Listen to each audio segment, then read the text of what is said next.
साहब प्रणाम, मैं हूं हिमांशु द्विवेदी और स्वागत है आपका हमारी खास पेशकश चर्चा में। चर्चा के तहत आज हमारा विषय बड़ा दिलचस्प है। हमारा विषय उत्तर प्रदेश, भाजपा की उलझन क्या है। 10 साल में कितना कुछ बदल गया।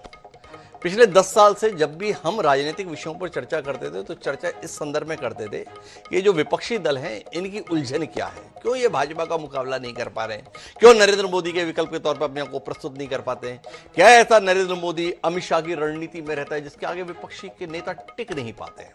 2014 में देश के स्तर पर जीत और उसके बाद में जहां से दिल्ली का रास्ता पहुंचता यानी लखनऊ, तो उत्तर प्रदेश में भी भारतीय जनता पार्टी की एक तरफा जीत ने समूची विपक्षी रणनीति को सवालों के घेरे में लाकर रख दिया था। लेकिन 2024 के लोकसभा चुनाव के आए हुए परिणाम ने परिस्थितियों को पलट दिया है।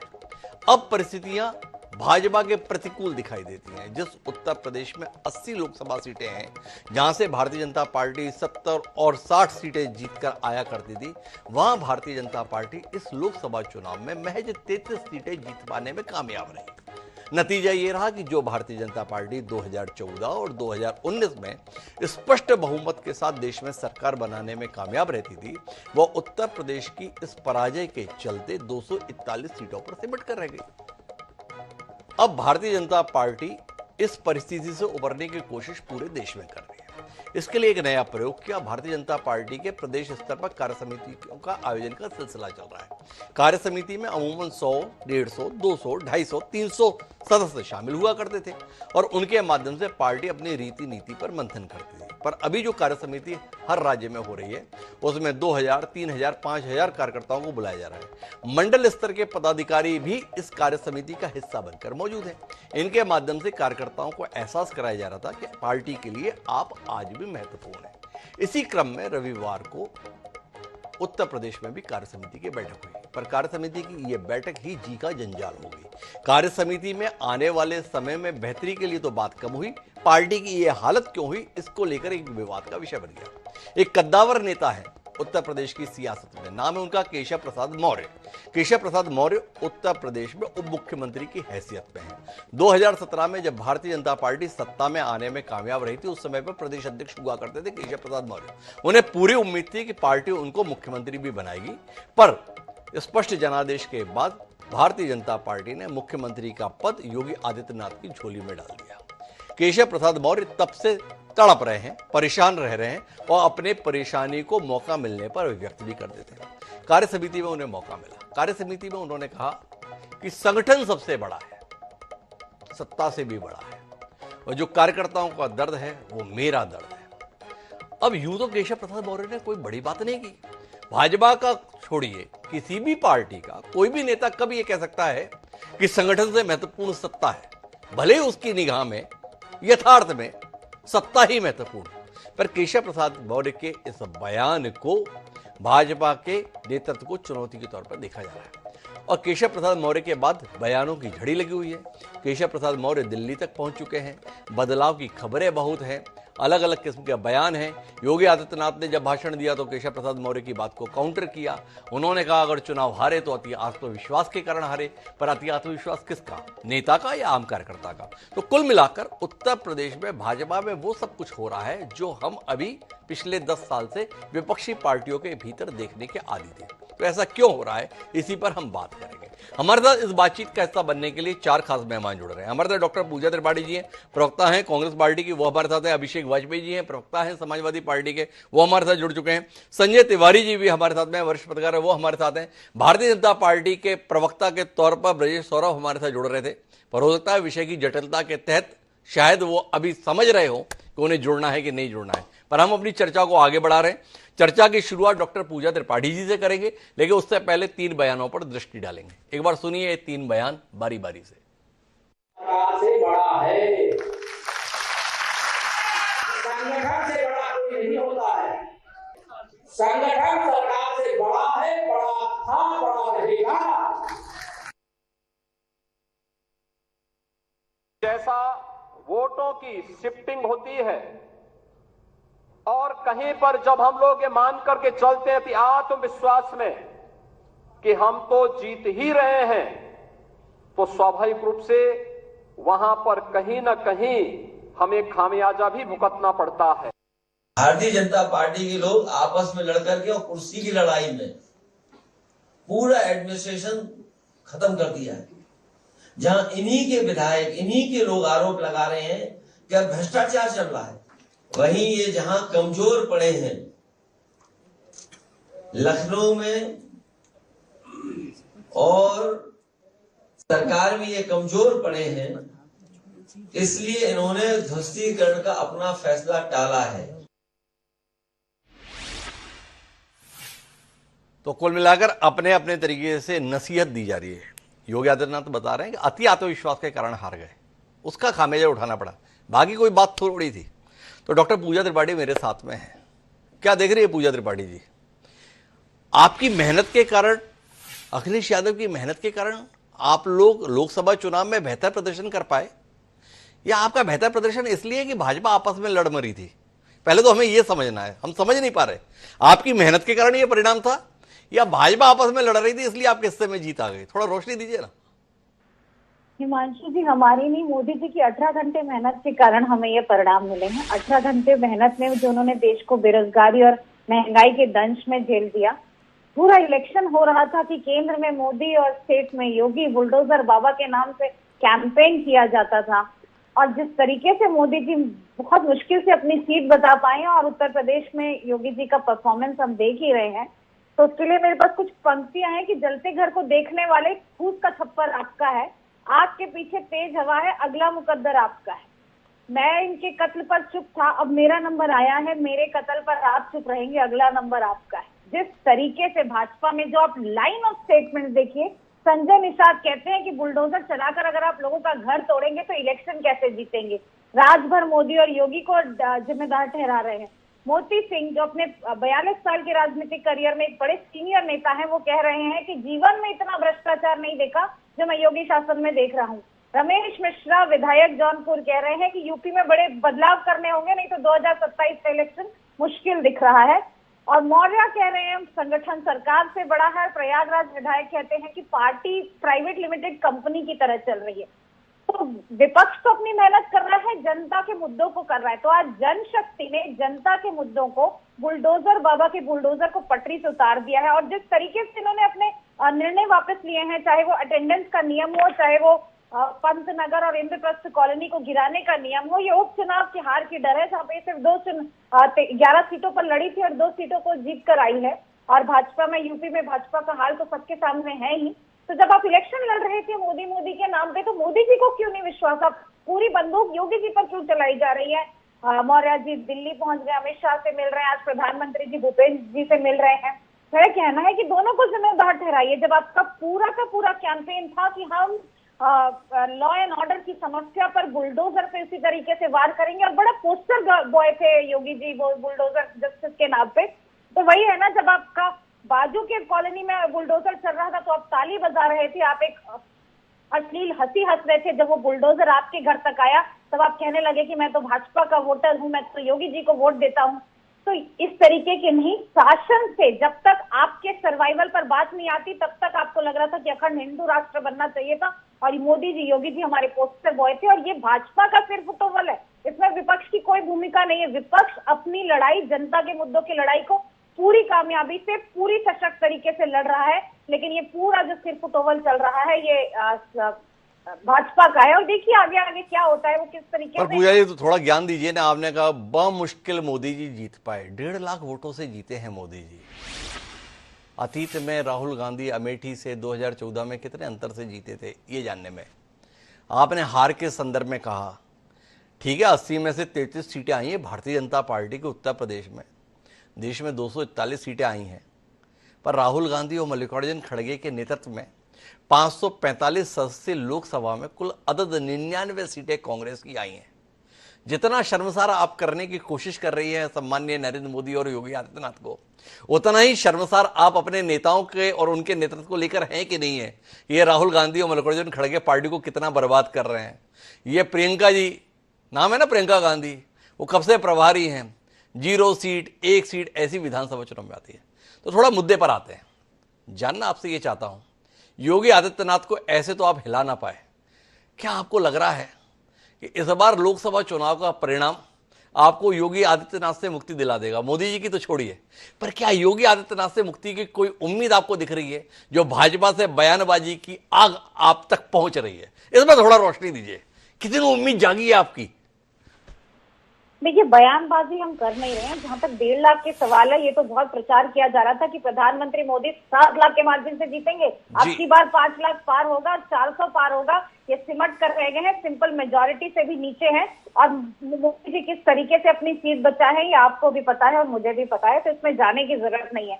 और जहां तक बात है कि योगी जी को हम हटा रहे, योगी जी को उनका पूरा का पूरा कुनबा हटाने की तैयारी कर रहा है। कोई कह रहा है संगठन बड़ा है, कोई बुलडोजर शासन को कह रहा है, कोई कह रहा है इतना अकूत भ्रष्टाचार ने का। इसमें एक भी भ्रष्टाचार, एक भी विपक्ष का नेता का कोई हाथ नहीं है इसमें। इनका इंटरनल है। इन्होंने जोड़ तोड़ से हर जगह सरकारें गिलाई हैं, इन्होंने अपने कार्यकर्ताओं की इज्जत नहीं की है। तो आज ये दिन इन्हें देखना पड़ रहा है। इसमें विपक्ष की कोई भूमिका नहीं है, इस बात से मैं बिल्कुल वो करती हूँ। मुझे जाना अभिषेक वाजपेयी जी के साथ, लेकिन मुझे आपसे पूछना है पूजा जी, वाकई आप कहीं अतिशयोक्ति पे तो नहीं पहुंच रही?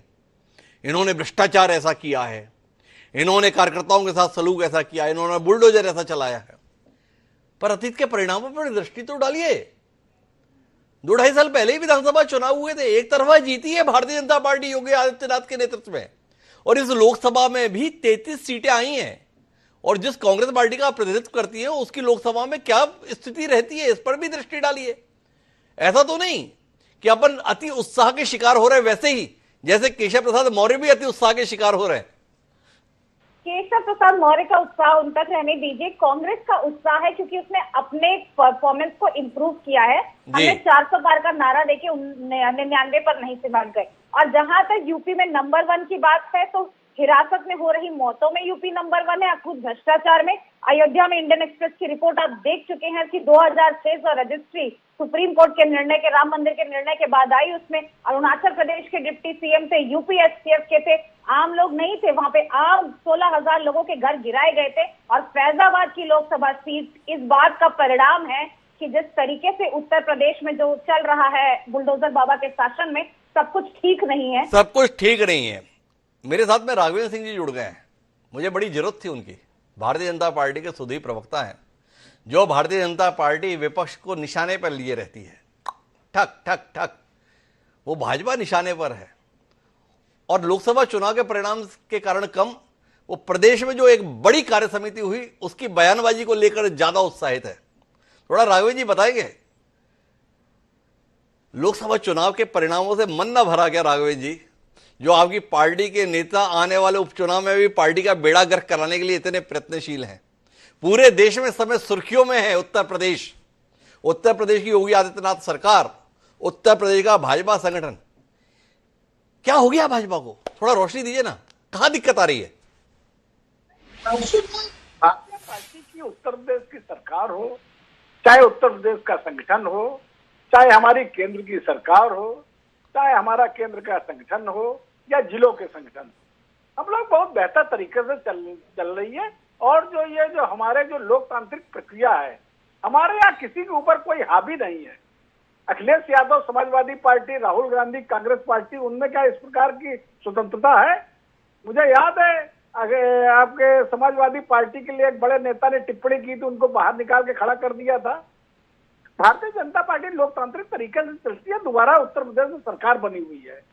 हिमांशु जी, लंबे समय के बाद उत्तर प्रदेश में दोबारा सरकार बनी है। केंद्र में तीसरी बार सरकार जो बनी है, लंबे समय के बाद है। मुझे याद है पंडित जवाहरलाल नेहरू पहली बार, तीसरी बार प्रधानमंत्री बने थे, उसको बाद से लेकर आज तक कोई तीसरी बार नहीं हुआ है रिपीट। उत्तर प्रदेश में यही लगभग 40 साल के बाद हालत है। तो हमारे संगठन और सरकार के ऊपर उंगली उठाने वाले जरा अपनी दशा देख लीजिए। अरे राघवेंद्र जी, थोड़ा रुकिए ना। पूजा त्रिपाठी ये थोड़ी उंगली उठा रही हैं। वो अभिषेक वाजपेयी जी तो अभी तक बोले भी नहीं है, मैंने उन्हें मौका तक नहीं दिया।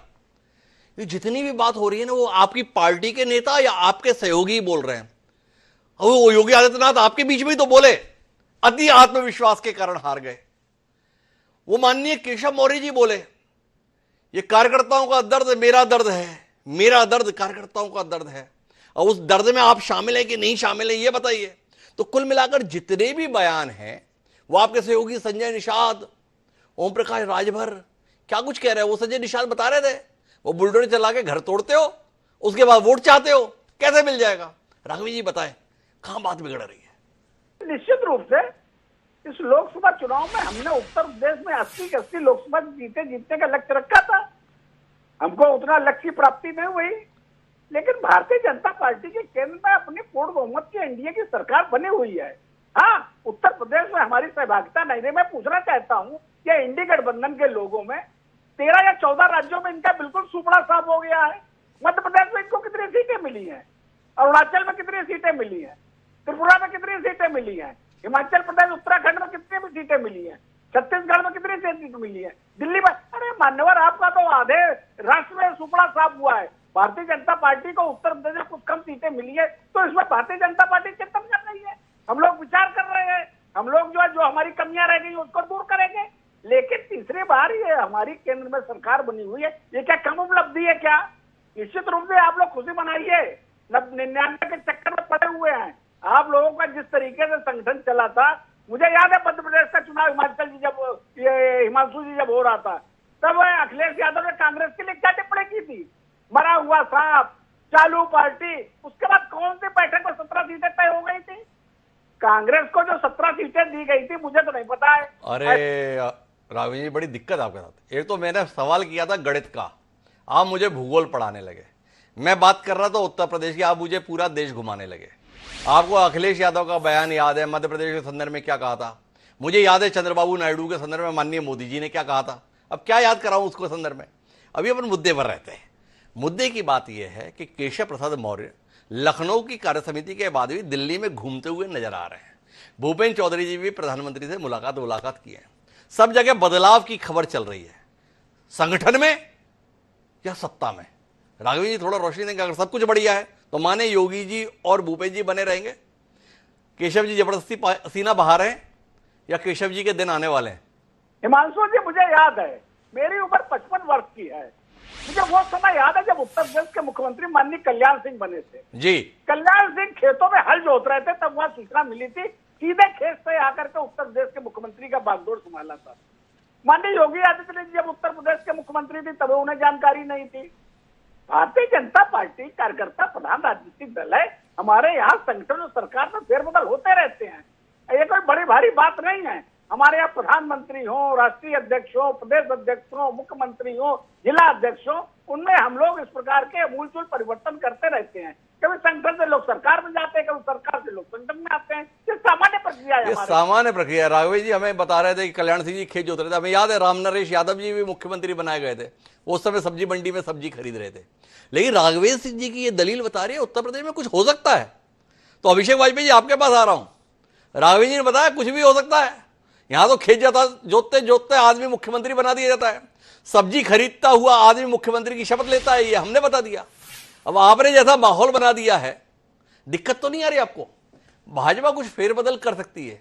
भाजपा ने फेरबदल कर दिया तो फिर आपका क्या होगा? क्या कहते हैं?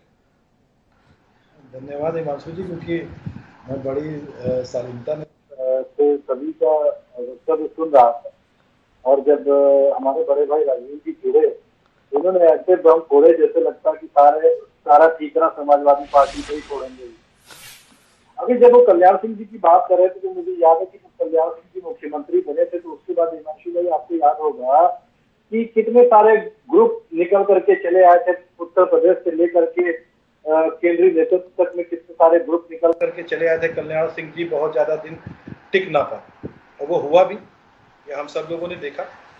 उसके बाद अभी जब मुख्यमंत्री योगी आदित्यनाथ जी की बात हुई थी, उस चर्चा में मैंने देखा, क्योंकि आपने पूजा जी से एक प्रश्न किया था, तो उस प्रश्न के का जो जवाब था, तो उसमें थोड़ा सा इस तरह कहूँगा कि ये जो जीत थी हमारी लोकसभा में, ये संपूर्ण कार्यकर्ताओं की जीत थी। जनता जनार्दन ने जो चुनाव लड़ा, और उन मुद्दों की जीत थी जनता, क्योंकि इंडिया गठबंधन मुद्दों से इतर कहीं नहीं गया। भारतीय जनता पार्टी जरूर कई बार सिगुफा छोड़ती रही कि अलग मुद्दों से अलग भटके, लेकिन मुद्दों की जीत थी जिन मुद्दों पे भारतीय जनता पार्टी ने काम नहीं किया। और जो प्रश्न जो आज मुद्दा है, जो चुनाव के रिगार्डिंग जो मुद्दा है, केशव प्रसाद का जो मुद्दा है, लेकिन अगर आप देखेंगे कि योगी आदित्यनाथ जी के रिगार्डिंग एक नहीं कई सारे ग्रुप बन करके उभरे हैं जी। एक तो केशव प्रसाद मौर्य जी का ग्रुप है, एक तो आरएसएस का ग्रुप अलग पैटर्न पे काम कर रहा है, अमित शाह जी का ग्रुप अलग पैटर्न पे काम कर रहा है।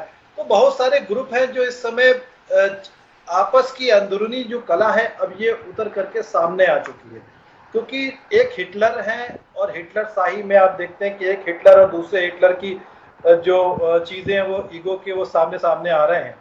तो और भारत जैसा जब केशव प्रसाद मौर्य जी के लिए आता है तो आपको याद होगा हिमांशु जी की भारतीय जनता पार्टी क्या कभी भी नहीं रहा, क्योंकि हमेशा बैकवर्ड लोगों की हमेशा उपेक्षा करते रहे हैं। और चाहे वो कल्याण सिंह जी से लेकर के केशव प्रसाद मौर्य जो कि स्टूल मंत्री के नाम से ज्यादा जाने जाते हैं, हमेशा से इन चीजों को देखा गया। और पूर्व में कला जो रही है वो कुछ टाइम के लिए जरूर शांत कर दी गई, चाहे वो डिनर पार्टी के माध्यम से रही हो, चाहे फिर वो शादी समारोह के माध्यम से रही हो। लेकिन अब ये देखने वाली बात होगी कि क्या योगी आदित्यनाथ जी ऊपर जाते हैं या केशव प्रसाद मौर्य जी ऊपर जाते हैं, कि दोनों का भविष्य तय करेगा भारतीय जनता पार्टी के आला कमान तय करेंगे। अरे अभिषेक जी, मेरा सवाल थोड़ा इतर है। केशव प्रसाद मौर्य का भविष्य क्या होगा अलग बात, योगी आदित्यनाथ का भविष्य क्या होगा ये अलग बात। आप तो ये बताओ, आपका भविष्य किसके साथ उज्जवल होगा? योगी आदित्यनाथ बने रहे तो आपको अपना भविष्य उज्जवल दिखता है, या केशव प्रसाद मौर्य आ जाए तो आपका ना भविष्य उज्जवल दिखाई देता है? अपनी बताओ ना। देखिए मानसी जी, बिल्कुल आप ठीक कह रहे हैं। हम समाजवादी पार्टी का भविष्य तो आदरणीय अखिलेश यादव जी की अगुवाई में हमेशा ही बहुत उज्जवल है और आगे भी उज्जवल रहेगा, क्योंकि एक सितारा होता है ना, ध्रुव तारा जिसे कहते हैं। तो आदरणीय अखिलेश यादव जी ध्रुव तारे की तरीके से वो कभी भी उनकी चमक फीकी नहीं पड़ेगी, क्योंकि जनता जनार्दन की वो लड़ाई लड़ते, जनता के मुद्दों की बात वो करते हैं और सभी वर्ग को लेकर के साथ में चलना है, जिसका फॉर्मूला पीडीए है। और पीडीए में सभी वर्ग आते हैं, यह आप अच्छी तरीके से जानते हैं। अरे वाजपेयी जी, कैसी दलील दे रहे हो? 2014 तसल्ली से हारे, 2017 तसल्ली से हारे, 2019 शर्मनाक तरीके से हारे, 2023 के अंतर्गत एक जीत मिली है, उसमें भी भाजपा ऐसी साफ नहीं हुई जैसी भाजपा ने पहले आपकी सफाई की हुई थी 2014 और 2019 में। 33 सीटें अभी भी भाजपा जीती हुई है। इसके बाद आपको अपने नेता की चमक ही चमक दिखाई दे रही है, और जिन्होंने आपको तसल्ली से निपटाया इतनी बार, उन्हीं को आपकी चमक दिखाई नहीं दे रही है। थोड़ा अतिशयोक्ति में नहीं जा रहे आप? आपकी बातों को आगे बढ़ा देता हूं। आपको याद होगा हिमांशु जी, जब इंडियन क्रिकेट टीम थी तो धोनी जब नए नए कप्तान बने थे तो उसके बाद कई सारे हारे, कई शर्मनाक हारे भी हुई, लेकिन आज धोनी का नाम इतिहास में लिया जाता है।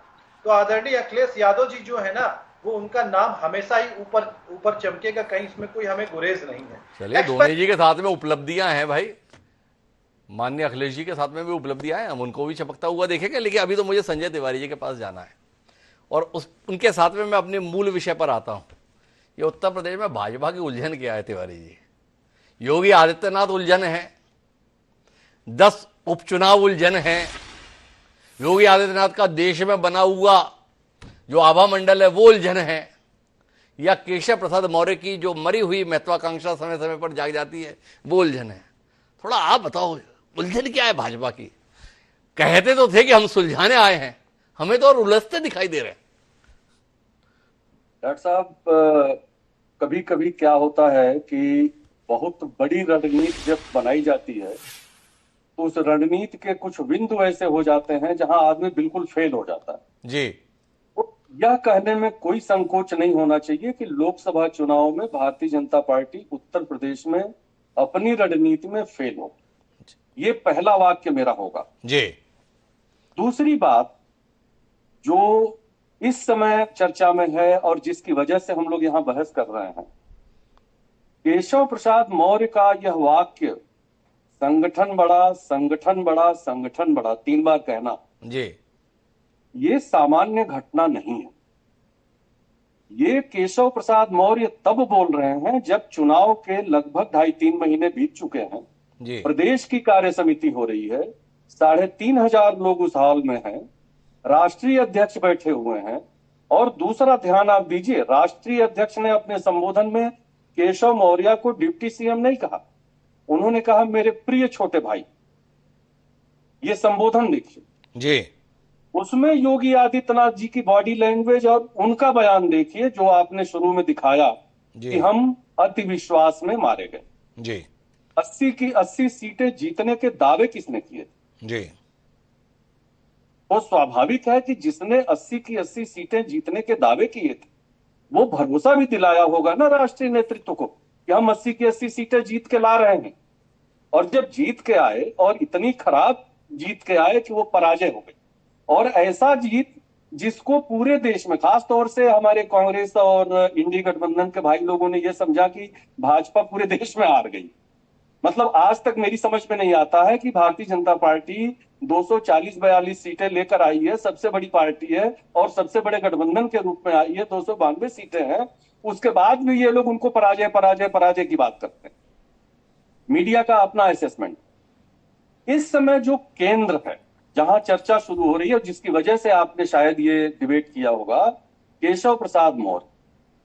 तो केशव प्रसाद मौर्य को पहले हमको उनका मूल्यांकन थोड़ा सा कर लेना चाहिए कि केशव मौर्य को 2017 वाले चुनाव में प्रदेश अध्यक्ष बनाया गया था और उस समय उन्होंने भारतीय जनता पार्टी को 325 सीटें लाकर दी थी, चाहे जैसे आई हो, जिस लहर में आई हो, लेकिन 325 सीटें उन्होंने दी थी। और आपको याद होगा सर कि जब केशव प्रसाद मौर्य को चीफ मिनिस्टर नहीं बनाया गया तो वो अचानक 2 दिन के लिए एडमिट हो गए थे अस्पताल में। जी युवा थे, उतने हो सकता है उतनी मैच्योरिटी न रही हो, लेकिन आज 4 जून को चुनाव परिणाम आया है लोकसभा का। आज हम लोग 14-15 तारीख को बात कर रहे हैं और इतने दिनों के बीच में मंत्रिपरिषद की किसी बैठक में केशव प्रसाद मौर्य उपस्थित नहीं रहे। तो केशव प्रसाद मौर्य की कोई रणनीति भी हो सकती है और उनके पीछे किसी का हाथ भी हो सकता है, पहली बात। दूसरी बात ये कि उत्तर प्रदेश में 2 डिप्टी सीएम देने का फार्मूला पूरी तौर पर भाजपा के लिए फेल हो गया, ये प्रमाणित हो चुका है। जी जिन समीकरणों पर भारतीय जनता पार्टी ने उत्तर प्रदेश का चुनाव जीतने की कोशिश की थी या किया होगा, या जो रणनीति बनी होगी, ब्रजेश पाठक जी की उपलब्धि हमको शून्य नजर आती है और केशव प्रसाद मौर्य की उपलब्धि उनकी उपेक्षा नजर आती है। केशव प्रसाद मौर्य ने जो अपने कार्य समिति में बात की, उन्होंने कहा कि जो दर्द कार्यकर्ता का है वो मेरा है। तो इसमें कहीं कोई अतिशयोक्ति नहीं है। संजय, मैं थोड़ा इसको अलग दृष्टिकोण पे ले जाना चाहता हूं। क्या वाकई आपको लगता है कि केशव मौर्य कार्यकर्ताओं के दर्द की बात कर रहे हैं, या एक सुनियोजित तरीके से योगी आदित्यनाथ के आभा मंडल को ध्वस्त करने की कोशिश की जा रही है? आप इत्तेफाक रखते होंगे इस बात से कि नरेंद्र मोदी के बाद कौन, तो इस सवाल के उत्तर में 2 नाम सहजता से उभर कर आ जाते हैं, एक अमित शाह और दूसरा योगी आदित्यनाथ। आपने दलील दी कि 2017 में केशव मौर्य के प्रदेश अध्यक्ष रहते हुए 325 सीटें आई, केशव प्रसाद मौर्य लेकर आए। पर भाजपा के अतीत पर दृष्टि डालिए, भाजपा में ऐसी कोई परंपरा दिखाई नहीं देती है कि जो प्रदेश अध्यक्ष है अगर बहुमत आ जाए तो उसको मुख्यमंत्री बना दिया जाएगा। लगातार है। मैं छत्तीसगढ़ में बैठा हूं, यहां पर अरुण साव प्रदेश अध्यक्ष थे, वो डिप्टी सीएम के तौर पर मौजूद हैं, और जिनको अध्यक्ष पद से हटाया गया था साल भर पहले, अरुण साहब को लाया गया था, विष्णुदेव साय, वो सम्मानीय मुख्यमंत्री बनकर बैठे लगातार। केशव प्रसाद मौर्य अगर इतने ही लोकप्रिय और इतने ही जनाधार वाले नेता हैं तो 5 साल उप मुख्यमंत्री रहने के बाद अपना विधानसभा चुनाव ना हार गए होते। विधानसभा चुनाव हारने के बावजूद भी उनको मुख्यमंत्री बनाया हुआ, ये भी पार्टी का किसी समीकरण के तहत है। तो मेरा सवाल सीधे आपसे ये है कि भाजपा की वर्तमान रणनीति अपनी खोई हुई जमीन को वापस पाने की है, या संजय जी महसूस कर रहे हैं कि इस अवसर का लाभ योगी आदित्यनाथ के राष्ट्रीय आभा मंडल को एक क्षेत्र विशेष तक समेट देने की है? ये मेरा सवाल है संजय जी। क्या दिख रहा है आपको, पार्टी कहां काम कर रही है? बहुत ईमानदारी से आपसे बात कर रहा हूं और एक राष्ट्रीय चैनल पर बात कर रहा हूं और बहुत गंभीरता से इस बात को कह रहा हूं। योगी आदित्यनाथ जी का भारतीय जनता पार्टी संगठन से जो रिश्ता है उसका भी मूल्यांकन होना चाहिए। अब वो समय आ गया जी।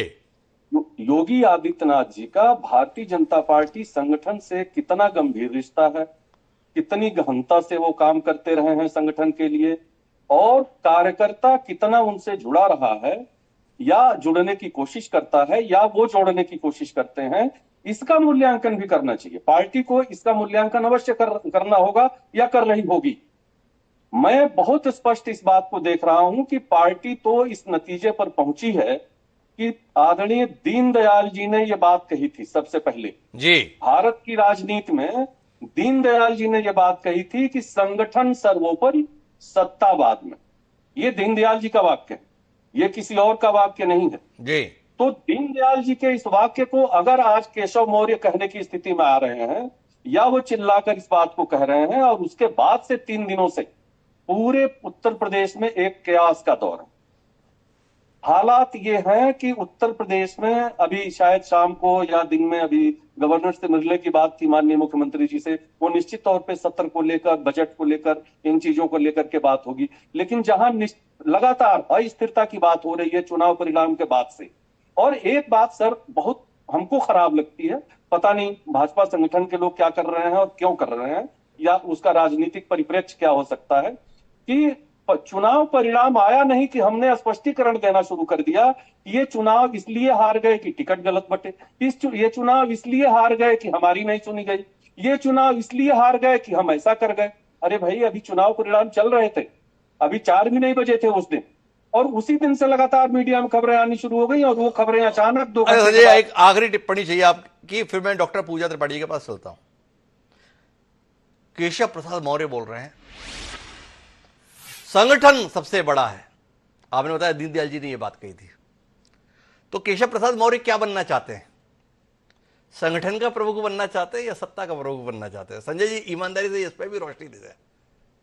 सर, जो मुझे व्यक्तिगत रूप से लगता है वो ये लगता है कि केशव जी संगठन में जगह चाहते हैं, वो सत्ता में नहीं चाहते। तो संजय जी फिर क्या प्रतिप्रश्न पैदा हो गया, भाई 2017 में तो संगठन के प्रमुख थे ही, तो फिर अस्पताल में जाके भर्ती क्यों हो गए थे सत्ता का प्रमुख होने के लिए? इस पर भी रोशनी मिल जाए। अगर वाकई संगठन को इतना महत्वपूर्ण मानते थे तो सत्ता का प्रमुख ना बनने के चलते अस्पताल में क्यों दिखाई दिए थे केशव प्रसाद मौर्य? सर देखिए, वो परिस्थितियां क्या थी उस समय। आदरणीय मनोज सिन्हा जी का नाम भी चल रहा था, मनोज सिन्हा जी पूजा भी कर चुके थे अपने कुलदेवी। अरे संजय जी सवाल पर रही है ना भाई, संगठन बड़ा है, सत्ता से बड़ा है, और सत्ता का प्रमुख नहीं बनाया जा रहा है, तो संगठन का प्रमुख अस्पताल में भर्ती हो गया था 2017 में। यह मैंने नहीं कहा, यह स्वयं संजय जी ने मुझे बताया। तो मेरा आपसे जानना यह है कि जो कहा और जो वस्तुता मानते हैं इसमें कोई अंतर तो नहीं है? बड़ी तो सत्ता ही है, पर भाषण में संगठन बड़ा बताना अच्छा लगता है नेता को। भाषण अच्छी चीज है। मैं बता दूं, उत्तर प्रदेश का सर सबसे बड़ा संकट यह है भारतीय जनता पार्टी का, कि भारतीय जनता पार्टी का कार्यकर्ता या पदाधिकारी या उनके संगठन के लोग किससे अपनी बात कहें, ये एक बहुत बड़ा संकट। ये एक बहुत बड़ा संकट है, लेकिन मैं इस बात को विस्तार पर ले जाना चाहता हूं। डॉक्टर पूजा त्रिपाठी, मेरे पास में आपसे पूछने के लिए अलग सवाल है। देखो, लोकसभा के अंतर्गत तो भाजपा को धक्का देने वाला जनादेश आ गया, पर अभी 10 सीटों पर उपचुनाव है। आप कितनी दबाव में हैं, कितना बोझा महसूस कर रही हैं? ये 10 सीटों का उपचुनाव आप योगी आदित्यनाथ को मजबूत करने की दृष्टि से लड़ेंगे या योगी आदित्यनाथ को कमजोर करने के लिहाज से लड़ेंगे? ये सवाल है। क्या कहते हैं आप? पार्टी के लिए 2027 में क्या बेहतर रहेगा, योगी आदित्यनाथ का बना रहना या योगी आदित्यनाथ का चला जाना? हिमांशु जी, आप गलत व्यक्ति से सवाल पूछ रहे हैं। आपको ये सवाल भाजपा से पूछना चाहिए था कि वो कितने दबाव में हैं। क्या योगी जी का बना रहना उनके लिए सही है कि योगी जी का चले जाना उनके क्या करूं, मेरी चिंता है थोड़ी आपके साथ भी रहती है पूजा जी, सबसे पुरानी राजनीतिक दल की प्रवक्ता है आप, थोड़ा चिंता करनी पड़ती है आपकी। नहीं, हमारी चिंता बिल्कुल मत करिए। हमारे नेता, हमारा संगठन, हर कोई जन मुद्दों को उठा रहा है। वहाँ अखिलेश यादव जी पीडीए की कमान संभाले हुए हैं, तो राहुल जी एक दिन गुजरात में रहते हैं, एक दिन मणिपुर में, वहीं प्रधानमंत्री जी 1000 करोड़ की शादी अटेंड करते हैं। हमारी चिंता मत करिए, चिंता करिए कि इन पर दबाव कितना है, क्योंकि अभी क्या उपचुनाव। अब आपने ऐसी टिप्पणी कर दी, वो 1000 करोड़ की शादी में आपकी पार्टी के भी कई नेता पहुंचे हुए थे, मैंने खुद देखे, कईयों से मुलाकात हुई मेरी, क्या बताऊं आपको। उपचुनाव में, अभी जो उपचुनाव में महीना भर नहीं बीता, लोकसभा के रिजल्ट्स आए और दो सीटों पर भारतीय जनता पार्टी ने जीत दर्ज की है। कितने टर्न कोड्स थे, बद्रीनाथ जैसा एक हाई प्रोफाइल सीट भी भारतीय जनता पार्टी हार गई है। तो मुझे लगता है कि पूरे के पूरे दबाव में प्रदर्शन के दबाव में योगी जी हैं। और जब वो कह रहे हैं कि हम आत्मविश्वास से जीते हैं, तो आत्मविश्वास किसका था? योगी के चेहरे का था कि मोदी जी के चेहरे का था? ये भी क्लियर कर देना चाहिए, क्योंकि जो टेंट लगाने वाला, घर घर पर्चा बांटने वाला कार्यकर्ता है, उसने पहले भी उसने मुस्तैदी से काम किया, वो आज भी किया है। पर यहाँ जब संगठन से बड़ा, जब पार्टी से बड़ा एक व्यक्ति हो जाता है, जब ये कहा जाता है एक अकेला सब पर भारी, और ये कहा जाता है कि 400 पार होगा, तो हम मोदी सरकार से एनडीए सरकार का जो सफर था, यह इनके लिए एक बहुत बड़ी सीख है कि एक व्यक्ति कभी बड़ा नहीं हो जा सकता, किसी भी पार्टी से, किसी भी संगठन से, किसी भी शासन से। तो मुझे लगता है यही हो रहा है उत्तर प्रदेश में और केंद्र में। केंद्र में तो इनको एक अच्छा जवाब मिल गया है। अब देखते हैं उत्तर प्रदेश में अभी उपचुनाव के नतीजे हैं, इनको और करारा जवाब मिलेगा। अब उपचुनाव के संदर्भ में वापस आता हूं मैं, अभिषेक वाजपेयी जी। लोकसभा चुनाव तो आप लोग मिलकर लड़ लिए, ये विधानसभा को उपचुनाव मिलजुल कर लड़ पाएंगे क्या? क्योंकि देश के संदर्भ में तो समझौते हो जाते हैं, राज्य के स्तर पर मामले बिगड़ जाते हैं। क्या कहते हैं, उलझन है बड़ी कि नहीं? सबकी हसरतें जोर मार रही। देखिए वासी जी, जब बात उत्तर प्रदेश के परिप्रेक्ष्य में आती है तो आदरणीय अखिलेश यादव जी यहाँ पे अगुवाई कर रहे हैं और पीडीए के माध्यम से अगुवाई कर रहे हैं। हमें कहीं पे भी कोई गुरेज नहीं है, इंडिया गठबंधन साथ में है, उसका एक एक कार्यकर्ता साथ में है।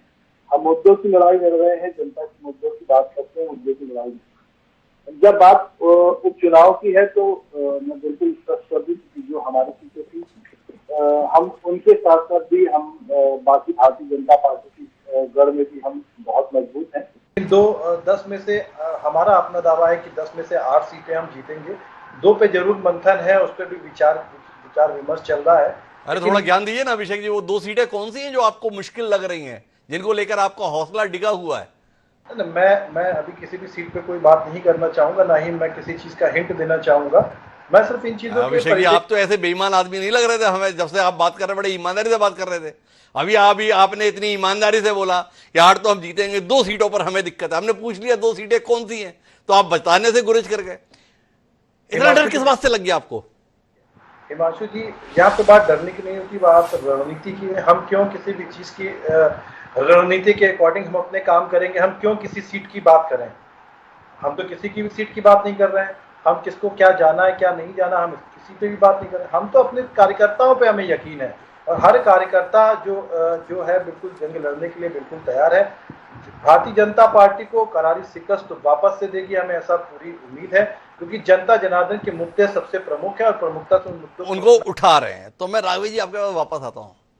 आप अभिषेक जी का अभिनंदन करना चाहेंगे कि नहीं चाहेंगे? देखो, व्यक्ति अनुभव से सीखता है।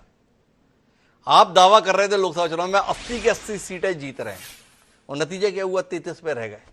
अभिषेक जी ने सीख लिया, उन्होंने नहीं कहा हम 10 की 10 जीत रहे हैं, पर फिर भी इतना नहीं कहा कि हम 10 में से 6 जीत रहे हैं, 7 जीत रहे हैं, उन्होंने कहा 8 जीत रहे हैं। तो आपसे पहला सवाल यही है, 10 में से कितनी जीत रहे हैं? आप भी कुछ सीखे कि नहीं सीखे? देखिए, हम लोग जो है लक्ष्य बड़ा लेकर के चलते हैं और पूरी ऊर्जा के साथ चुनाव लड़ते हैं जी। जिस प्रकार से हम लोगों का लक्ष्य 80 की 80 सीटें जीतने का था, ठीक उसी प्रकार से उत्तर प्रदेश से 10 की 10 विधानसभा के उपचुनाव की सीटें जीतने का लक्ष्य है। परिणाम कुछ भी हो, लक्ष्य हमारा बड़ा रहता है, वो प्रयास ये करेंगे हर सीट जीतने का। नहीं, रुकिए, थोड़ा स्पष्ट कीजिए, आप हमें भ्रमित कर रहे हैं। जब आप लोकसभा चुनाव में बात करते थे तो हमारा लक्ष्य 80 की 80 जीतने का ये नहीं कहते थे, आप ये कहते थे हम 80 सीटें जीत रहे हैं। वो आपके नेताजी तो हमें बताते थे चुनाव के दौरान, चौथे चरण के बाद ही बता रहे थे बहुमत तो हम पा चुके हैं, अब उससे आगे जा रहे हैं। आप ऐसे बात करते थे। तो अभी आप ईमानदारी से ये बताओ, आप 10 की 10 सीटें जीत रहे हो या 10 की 10 सीटें जीतने की कोशिश करोगे? दोनों में बड़ा अंतर हो जाता है। तो राघवी जी जरा स्पष्ट हो जाए, कितनी जीत रहे हो, कितनी जीतने की कोशिश करोगे? देखिए हिमांशु जी, देखिए हमारा कोई ब्रह्म वाक्य तो हो नहीं सकता राजनीति में। जनता वोट करती है, ये तो व्यवहारिक बात है। हमारा प्रयास रहेगा 10 की 10 सीटें जीतने का, और हम लोग निश्चित रूप से 10 सीटें जीतने का प्रयास करेंगे, और हमें लग रहा है उसी के आसपास हम जीतेंगे, क्योंकि हम लोग जो है विचारधारा आधारित राजनीतिक दल है। पर आपकी फजीयत तो लखनऊ से लेकर दिल्ली तक हो रही है। जब सब एक साथ दिखाई दे रहे थे तब आप 80 में से 33 जीते, अब तो कपड़े चौराहे पे फट रहे हैं। तो ऐसे में 10 में से कितनी जीतने की उम्मीद कर रहे हैं? ऐसा नहीं है, कहीं कपड़े नहीं फट रहे। अच्छा, एक बात बताइए, केशव प्रसाद मौर्य जी ने अगर ये कह दिया है कि संगठन बड़ा है, तो यह वज्रपात क्या हो गया है? माननीय मोदी जी ने तो भारतीय जनता पार्टी हमारी माँ है। माँ से बड़े बच्चे तो नहीं हो जाते हैं। बच्चा जो होता है वो सरकार होता है, और माँ जो होता है संगठन होता है। संगठन से जो होता है सरकार बन सकती है, सरकार से संगठन नहीं बन सकता। अरे थोड़ी गड़बड़ हो गई है ना। वो आपका पितृ संगठन माना जाता था आरएसएस, उसके संदर्भ में चुनाव के दौरान बयान आ गया माननीय जेपी नड्डा जी का कि कभी रही होगी हमें संघ की जरूरत, अब हम बड़े हो गए, अब हमें संघ की जरूरत नहीं। लोग उसका भी बड़ा हवाला देते हैं। अब आप केशव प्रसाद मौर्य जी के संदर्भ में बता रहे हैं, बिल्कुल सही बात कही। संजय जी ने तो और ज्ञान दिया, बताया कि ये दीनदयाल जी ने बोला था। पर योगी आदित्यनाथ जी ऐसा कुछ नहीं बोले जिसमें केशव जी की बात को बल मिले। उन्होंने नहीं कहा, उन्होंने तो कहा कि भाई इसलिए हार गए, अति आत्मविश्वास में आ गए थे। तो अंतर है ना दोनों बातों में, क्या कहते हैं? उन्होंने पर्टिकुलर हारने के विषय में कहा, वो भी एक भाग था। भाई हम लोग अति आत्मविश्वास में चुनाव हारे हैं, उसमें भी वो एक भूमिका है। अन्य विषय थे, काफी विषय रहे हैं, हमारी चर्चा हुई है, हम लोग की समीक्षाएं हुई हैं, लेकिन ये दोनों अलग अलग विषय हैं जी। कोई बहुत बड़ी बात नहीं कहती है, ये बात आप भी स्वीकार करेंगे। संगठन माँ होती है, सरकार बच्चे होती है। संगठन सरकार से बड़ा होता है, चाहे किसी भी राजनीतिक दल का हो, चाहे समाजवादी पार्टी हो, चाहे कांग्रेस हो। वो क्या कहेगी सरकार बड़ी होती है, संगठन छोटा होता है। लेकिन अभी शिकायत यह है, राघव जी मुद्दे पर आते हैं, कि ये कहा जा रहा है ब्यूरोक्रेसी बहुत हावी हो गई है, कार्यकर्ता की सुनवाई नहीं है। वो पुलिस तलाशी अभियान चला रहे थे, उसे लेकर ब्रजेश पाठक जी का बयान आपकी निगाह से भी तो गुजरा होगा ना। आप तो सुधी प्रवक्ता हैं, अपनी पार्टी के बड़े नेताओं के बयान पे दृष्टि देते होंगे। तो सबकी शिकायत यह है कि सरकार कार्यकर्ताओं की मेहनत से आती है, पर राज अधिकारी चला रहे हैं। क्या कहते हैं, उपचुनाव में जीत अधिकारियों के राज में ही हो जाएगा, या कार्यकर्ताओं की सुनवाई शुरू होने वाली है, इसलिए 10 की 10 सीटें आपके द्वारा जीती जानी है? अरे हिमांशु जी, सीटें हम लोग 10 की 10 सीटें जीतने का प्रयास करेंगे, और निश्चित रूप से हम 10 की 10 सीटें जीतेंगे। और दूसरी बात, जैसे आप ये बता रहे हैं कहीं कहीं कार्यकर्ताओं की नहीं सुनवाई हुई है, बात सही है। निश्चित रूप से वो विषय हमारे संज्ञान में भी आया है, अन्य विधायक सांसदों मंत्रीगणों के भी नजरों में आया हुआ, उसकी चर्चा चल रही है। उन पर जो समस्याएं रहती हैं उनको दूर कर लिया जाता है समय रहते। ऐसा नहीं है कार्यकर्ताओं का कहीं से अपमान किया गया है, कानपुर में भी हुआ है, लेकिन उसमें हम लोगों ने बाद में जो संबंधित अधिकारी था उसको सस्पेंड कराया। इस प्रकार से बहुत घटनाक्रम होते हैं। निश्चित रूप से बड़ा संगठन है, बड़ा परिवार है, बड़ा प्रदेश है। सरकार के माध्यम से हम लोग जो सेवा करना चाहते हैं, उत्तर प्रदेश की जनता की सेवा कर रहे हैं। समाजवादी पार्टी और बहुजन समाज पार्टी या कांग्रेस वो जातियों का संगठन बना करके चुनाव लड़ती है। अभी लंबे समय तक समाजवादी पार्टी अंबाई समीकरण के आधार पर राजनीति करती रही है। हिमांशु जी आप इनसे पूछिए, अंबाई समीकरण का फेल हो गया क्या? अब नया समूह लेकर के आए हैं। अच्छा एक बार बताओ राघव जी, आपने एक विषय पर हाथ रख दिया तो पूछ ही लेता हूं, क्या आप नहीं मानते हैं कि बहन जी को जरूरत से ज्यादा महल के अंदर कर देना भी आपको भारी पड़ गया? महल जी को कुछ ना कुछ जमीन पर भी बने रहना चाहिए, आपके लिए ठीक रहेगा। नहीं देखिए हिमांशु जी, हम लोग सबका साथ, सबका विकास, सबके विश्वास पर विश्वास करते हैं, और उसी के आधार पर। अरे इसीलिए तो मैंने सवाल किया, बहन जी का कुछ जरूरत से ज्यादा तो साथ नहीं ले लिया? बहन जी या बहन जी जाने, हम तो अपनी बात कर रहे हैं। अरे कैसी बात कर रहे हो, लोग तो कहते हैं आजकल बहन जी का सब कुछ आप ही लोग जानते हैं, राजनीति करते हैं।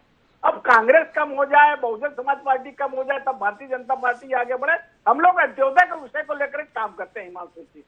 समाज के अंतिम पायदान पर खड़े व्यक्तियों के हितों की रक्षा के लिए हम लोग काम करते हैं। तमाम योजनाएं हमारी जो हैं, चाहे गरीबों को आवास उपलब्ध कराने की है, मुफ्त शौचालय की है, मुफ्त गैस कनेक्शन की है, मुफ्त बिजली कनेक्शन की है, मुफ्त पानी कनेक्शन की है, 5 लाख तक के बीमा की है, शौचालय की है, राशन वितरण की है, ये सब हम लोग अंत्योदय को लेकर के ध्यान में करते हैं। निश्चित रूप से उत्तर प्रदेश और देश में हम लोग उसमें काफी सफलता हासिल की हुई है। सरकार आती जाती रहती है, लेकिन निश्चित आवाज आ रही है। हाँ बिल्कुल आपकी आवाज आ रही है मुझे। हाँ, निश्चित रूप से भारतीय जनता पार्टी जो है इस विषय को लेकर के काम करती है। और मैं पुनः कहना चाहता हूँ हिमांशु जी, भारतीय जनता पार्टी जो 10 चुनाव होने जा रहे हैं, उत्तर प्रदेश में उपचुनाव होने जा रहे हैं, उसको लक्ष्य को लेकर के हम लोग निकले हुए हैं। और निश्चित रूप से मानिए 10 की 10 सीटें भारतीय जनता पार्टी की। तो 10 की 10 सीटें जीतने के संदर्भ में आश्वस्त हैं, कोशिश करेंगे, ये राघव जी कह रहे हैं। पर आखिरी टिप्पणी के लिए संजय जी आपके पास में हूं और जानना ये चाहता हूं कि राघव जी अपनी बातचीत में मान गए कि कार्यकर्ताओं की कहीं ना कहीं कुछ उपेक्षा हुई है, पर हम उसे ठीक कर रहे हैं। मेरा सवाल आपसे निर्णायक ये है कि योगी आदित्यनाथ जी के प्रशासन चलाने के तौर तरीके में क्या आपको लगता है कि कार्यकर्ता जिस अपेक्षा के साथ अपनी सुनवाई की उम्मीद कर रहे हैं, योगी आदित्यनाथ का स्वभाव और तरीका उसे बर्दाश्त कर लेगा? देखिए सर, इसमें एक बहुत स्पष्ट सी स्थिति है कि सरकार और संगठन दोनों में बहुत बड़ी एक खाई बन गई जी। प्रदेश की ये सच्चाई, कार्यकर्ता कहीं से सरकार से जुड़ा हुआ नहीं, और कोई कार्यकर्ता उत्तर प्रदेश का भारतीय जनता पार्टी का ये दावा नहीं कर सकता कि उसकी कोई बात सरकार में सुनी जा रही हो। एक खास वर्ग की सुनी जा रही है, इसमें कोई दो राय नहीं है, लेकिन सामान्य तौर पर सामान्य कार्यकर्ता की नहीं सुनी जा रही है, ये सच्चाई। और इसी सच्चाई को लेकर केशव मौर्य जी की बयानबाजियां चल रही हैं या उनको बल मिल रहा है। दूसरी बात, कोई ये बात नहीं कहेगा आपसे, मैं इस बात को जानता हूं, व्यक्तिगत रूप से मैं बता रहा हूं, दावे के साथ कह रहा हूं कि उत्तर प्रदेश में लोकसभा चुनाव में 22 जिलों के जिलाध्यक्षों ने भारतीय जनता पार्टी के अपने ही प्रत्याशियों का विरोध किया था। ये बात तो कहीं ना कहीं पार्टी फोरम में आई होगी, अंदर खाने कहीं ना कहीं ये रिपोर्ट मिली होगी। दिल्ली से लेकर और लखनऊ तक अगर कोई हलचल हुई है, कोई चहल पहल है, कोई भाग दौड़ है और लोगों के बॉडी लैंग्वेज बदले हुए हैं, तो यूं ही नहीं है सर। एक चीज तो बहुत साफ है, आप भी एक सीनियर जर्नलिस्ट हैं और आप जानते होंगे कि जिस राज्य में इतनी उथल पुथल की स्थिति हो, वहां की ब्यूरोक्रेसी किस तरह काम कर रही है, किस तरीके से काम करेगी। तो कुल मिलाकर हमें इस चर्चा में निष्कर्ष निकला, हमारा विषय था उत्तर प्रदेश, भाजपा की उलझन क्या है। तो भाजपा की उलझन है सत्ता और संगठन में समन्वय। बतौर मुख्यमंत्री योगी आदित्यनाथ जितने भी प्रभावी हों, पर योगी आदित्यनाथ की कार्यशैली के चलते भारतीय जनता पार्टी के कार्यकर्ताओं का एक बड़ा वर्ग ऐसा महसूस कर रहा है कि उसकी सरकार नहीं है, और जब उसकी सरकार ही नहीं है तो पार्टी के लिए उसे काम करने की जरूरत क्या है। अगर इस खाई को पाटा नहीं जाता है तो ऐसे में उपचुनाव में भी किसी चमत्कारिक परिणाम की क्या हम उम्मीद कर सकते हैं? क्या भारतीय जनता पार्टी का केंद्रीय नेतृत्व इस खाई को पाटने का काम करेगा या बदलाव के माध्यम से इस विषय को ही खत्म करने की कोशिश करेगा? आने वाला समय इसका उत्तर देगा, लेकिन इतना तय है कि उत्तर प्रदेश में कुछ ना कुछ तो बदलाव होकर रहेगा, हमें उस बदलाव का इंतजार रहेगा। बहरहाल आप चारों मेहमानों को बहुत बहुत धन्यवाद इस दिलचस्प राजनीतिक चर्चा का हिस्सा बनने के लिए। आज के इस कार्यक्रम में इतना ही। समय इजाजत का तो मुझे दीजिए इजाजत, कल फिर मिलेंगे नए विषय के साथ, तब तक के लिए सादर प्रणाम।